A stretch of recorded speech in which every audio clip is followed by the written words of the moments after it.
C'est donc l'heure de la culture avec Louise Dupont qui nous a rejoint. Bonjour Louise. Bonjour Astrid. On va commencer avec cette polémique qui agite les réseaux depuis que Disney a dévoilé les premières images de la petite sirène. Oui, une bande-annonce qui a déjà fait son effet. Elle a été visionnée plus de 100 millions de fois lors des 24 premières heures après sa diffusion.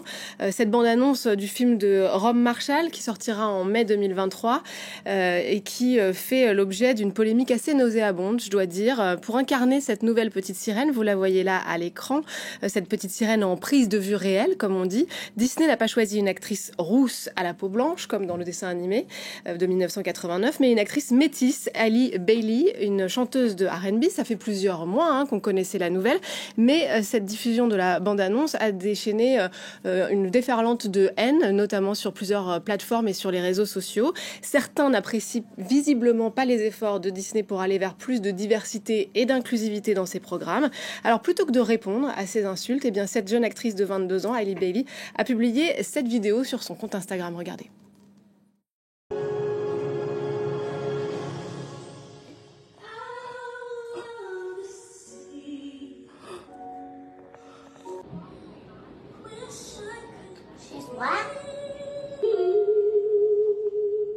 Ouais. She's black. Oh my God. Wish I could be.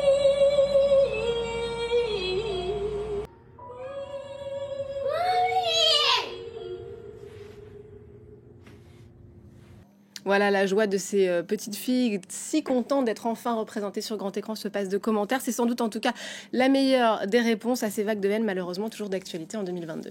Allez, on passe maintenant à votre invité du jour dans À l'affiche, Louise. Tout à fait, Fanta Dramé, une jeune autrice qui publie son premier roman en cette rentrée littéraire, Ajar Paris. Alors, c'est vrai qu'au début ça fait penser à Émile Ajar, du nom du pseudonyme qu'avait utilisé Romain Gary, mais pas du tout. C'est en fait un petit village de Mauritanie dans lequel elle nous emmène, la ville que son père, le père de Fanta Dramé, a quitté dans les années 70 pour venir s'installer en France. Et c'est l'histoire et le parcours de ce père qu'elle raconte dans son livre. Au-delà du récit d'une migration, c'est aussi l'histoire de deux générations qui se rencontrent ou pas. Il y a une anecdote assez touchante dans le livre où lorsqu'elle questionne son père en parlant des difficultés qu'il rencontrait en France, lui demandant « Est-ce que tu n'as jamais pensé repartir ?» Il lui répond « Mais tu penses comme une Française, tu ne peux pas comprendre. » Il est question donc de transmission, de double culture, de résilience et de fierté. On va tout de suite écouter Fanta Dramé nous parler de Ajar Paris.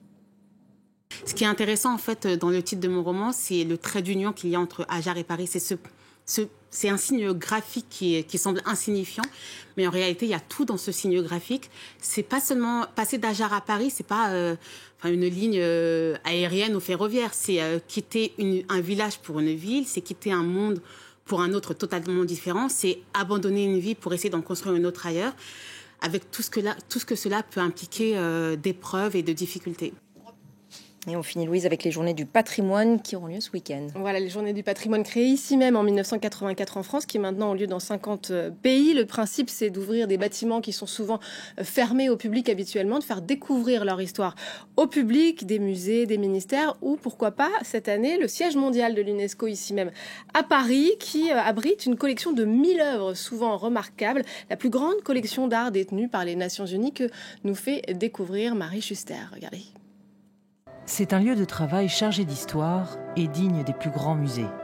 Accrochés au mur, des œuvres monumentales comme ce Picasso et au détour d'un couloir, L'homme qui marche d'Alberto Giacometti. Habituellement, le lieu ne se visite que sur rendez-vous. Mais à l'occasion des Journées européennes du patrimoine, l'UNESCO est ouvert à tous pour dévoiler ces chefs-d'œuvre de l'humanité. Ils vont vraiment découvrir non seulement un lieu incroyable où ce travail de maintien de la paix se fait, mais aussi découvrir cet univers, le bureau de la directrice générale qui va ouvrir ses portes avec des collections vraiment particulières et mystérieuses qui seront à l'honneur à ce moment-là. Et puis aussi des médiateurs qui sont là au rendez-vous, des jeunes de l'école du Louvre qui vont pouvoir parler au public directement de chacune des œuvres. Certaines parties de l'UNESCO resteront inaccessibles au public. Linda Frénois, la conservatrice de la collection, nous emmène dans les entrailles du bâtiment. Ici sont entreposés quelques 350 objets minutieusement emballés et inventoriés avant d'être restaurés ou exposés. Il y a un constat d'état une fois par an. C'est obligatoire pour la transmission de ce patrimoine dont on a la charge. On est des passeurs, on transmet ce patrimoine avec beaucoup d'humilité et donc il faut prendre soin de ces œuvres comme nos enfants. Cette œuvre archéologique, comme toutes celles en réserve, resteront protégées, à l'abri de la lumière. Mais les visiteurs pourront les admirer au grand jour, dans les jardins de l'UNESCO, en réalité virtuelle.